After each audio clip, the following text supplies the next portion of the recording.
दिन बाद इसे बंद है, घोटाला लाएंगे, लोगों को काम नहीं करने दे रहे हैं। बिल्कुल, जिस तरीके से ये कार्रवाई चल रही है, इन्फोर्समेंट डायरेक्टरेट हो, इनकम टैक्स हो, सीबीआई हो, वो लोग सबसे ज्यादा एनडीए के एलाइज बन चुके हैं। भारतीय जनता पार्टी का अगर कोई सहारा दे रहा है, वो इनकी पॉलिटिकल पार्टीज नहीं दे रही हैं जो उनके साथ अलायंस में हैं, वो ईडी, आईटी और सीबीआई कर रहा है। ऐसे ही इन्होंने महाराष्ट्र में सरकार गिराई। किसी भी सरकार जो भारतीय जनता पार्टी नहीं चला रही है, वहां पे ये हस्तक्षेप करते हैं।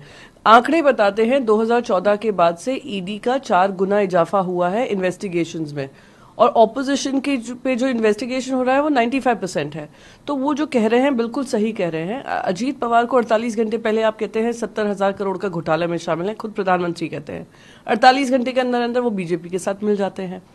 तो जब बीजेपी का वॉशिंग पाउडर का इस्तेमाल होता है तो वो उनको क्लीन चिट मिल जाता है, और जो लोग उनके खिलाफ बोलते हैं उनके ऊपर ईडी के छापे लगते हैं। संजय सिंह की जो पुलिस कस्टडी है, ईडी कस्टडी है, वो क्लियरली पॉलिटिकली मोटिवेटेड है और विंडिक्टिव है। जी, इसके साथ ही मैम एनसीपी प्रफुल्ल पटेल जी ने तो एक स्पीच में ये भी कह दिया था 30 सितंबर तक उनके हाथ में सिंबल भी होगा और पार्टी का नाम भी होगा।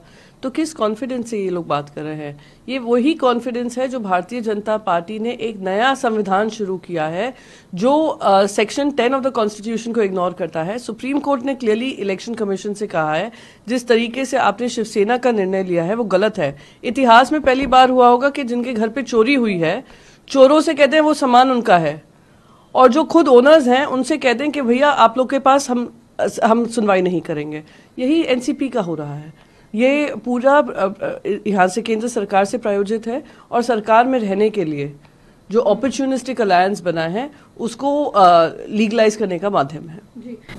जिस तरीके से राघव चड्ढा को पहले डिस्क्वालीफाई किया गया पार्लियामेंट से, फिर उनके घर को लेकर उनको वेकेट करने को कहा है, ये दुर्भाग्यपूर्ण है।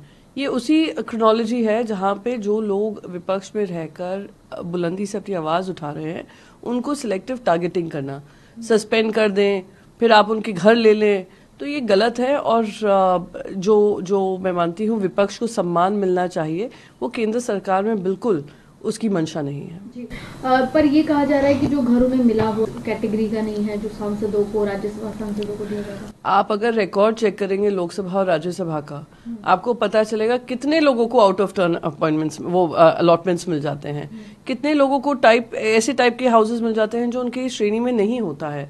तो एक जन को टारगेट करना, मैं मानती हूँ कहीं ना कहीं ये एक विंडिक्टिव एटीट्यूड दिखा रहा है सत्ताधारी पार्टी का।